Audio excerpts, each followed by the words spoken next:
सर्वेभ्यो नमो नमः। शमेषां क्षमाखर्वितानाम् आचार्याणां बन्धुबान्धवानां काव्यामृतम् इत्यस्मिन् आमुखपटले हार्दं स्वागतम् अभिनंदनं च वर्तते। आज हम लोग 16वें श्लोक के बारे में चर्चा करेंगे। प्रस्तुत इस श्लोक में महाकवि भारवी जी निरूपण करते हैं कि राजा दुर्योधन साम दाम दंड भेद इन चारों प्रकार की नीतियों का यथार्थ पालन कर रहा है, फलतः विभिन्न प्रकार की संपत्ति को प्राप्त कर रहा है। ऐसी संपत्ति के माध्यम से उसने कितनी संपत्ति को अर्जित किया है, इस भाव का उपस्थापन कर रहे हैं। प्रस्तुत इस श्लोक में भारवी जी कहते हैं, अनेक राजन्यरथाश्वसंकुलं तदीयमास्थान निकेतनाजिरं नयत्ययुग्मक्षदिगन्धरार्द्रतां भृशं नृपोपायन दंतिनां मदः। अर्थात अयुग्मक शतगंधी, अयुग्म माने होता है सप्त पर्ण का पुष्प, उस सप्त पर्ण के पुष्प के समान गंध है जिसकी। और नृपोपायन दंतिनाम, नृप अर्थात राजा, उपायन अर्थात उपहार, दंतिनाम माने हाथी। जो राजागण हैं वो हाथियों में जो है उपहार को लाद करके उसमें उपहारों को ले करके अनेक राजन्य रथाश्वसंकुलम, राजा तो आ ही रहे हैं और राजन्य जो क्षत्रिय लोग हैं वो भी साम दाम दंड भेद इन चारों प्रकार की नीति कुशलता को देख करके राजा दुर्योधन के पास अनेक क्षत्रिय गण घोड़ों और रथों में उपहार सामग्री को ला करके आस्थान निकेतनाजिरम, आस्थान अर्थात जहाँ पर राजा दुर्योधन जी रह रहे हैं राज दरबार में या सभा मंडप में, सभा भवन के आंगन में, भृशम अत्यधिक आर्द्रताम नयति, अत्यंत उन जो हाथी हैं उन हाथियों का जो मद है उस मद से जो है पूरा उनका राज दरबार जो है आर्द्र हो चुका है, अर्थात आर्द्रता को प्राप्त हो चुका है।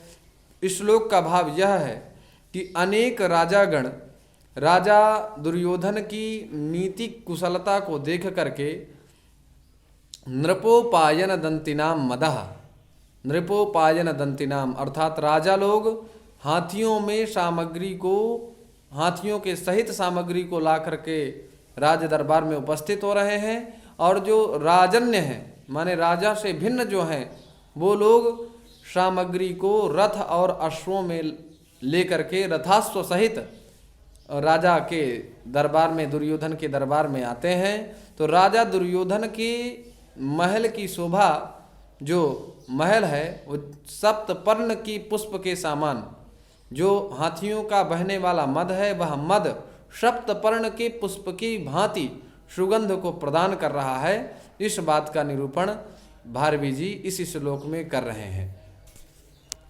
न एकः इति अनेकः राजन्यरथाश्वसंकुलम, अर्थात राज्ञां जात्या पत्यानि पुमांसः राजन्यः क्षत्रियाः अनेके चते राजन्याः, अनेके चते राजन्याः इति अनेक राजन्याः, ये कर्मधारय समास है। और रथाश्च अश्वाश्च इति रथाश्वम, यहाँ पर समाहार द्वंद्व समास हुआ है किसके द्वारा? तो एक सूत्र है द्वंद्वश्च प्राणी तुर्यर्थ सेनांगानाम, इस सूत्र के द्वारा यहाँ पर समास हुआ है।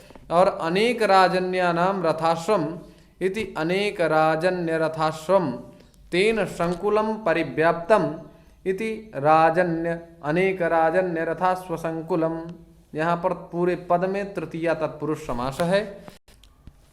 आस्थान निकेतनाजिरम, आस्थानस्य निकेतनम, आस्थान निकेतनम षष्ठी तत्पुरुष समास है। और आस्थान निकेतनस्य अजिरम, आस्थान निकेतनार्जिनम, यहाँ पर षष्ठी तत्पुरुष समास है पूरे पद में।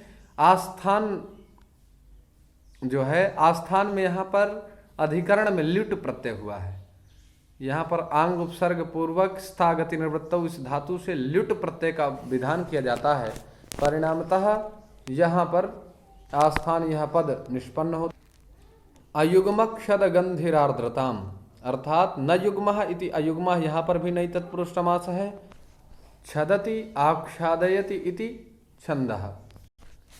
छदि संवर्णे या फिर छदि अपवारणे इस धातु से अच प्रत्यय हो जाता है, जिससे छंद यह पद निष्पन्न होता है। और अयुग्माः क्षदाः अस्य इति अयुग्मक क्षदः। अयुग्मक क्षदस्य विकारः अयुग्मक क्षद इव गंधी यस्य तथा भूतः। यहाँ पर बहुव्रीहि समास है। उपमानाच्च इति समासान्तः। नृपोपायन दंतिनाम, नृपाणाम उपायनानि ये दंतिनः तेषाम। यहाँ पर कर्मधारय समास है।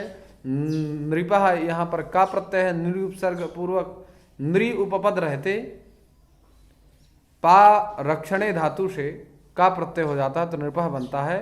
और उपीयते उपायते वा उपसर्ग पूर्वक इण गतौ धातु से ल्युट प्रत्यय होता है, जिससे उपायन यह पद निष्पन्न होता है। आज यहीं तक, वाणी को विराम। सर्वेभ्यो नमो नमः।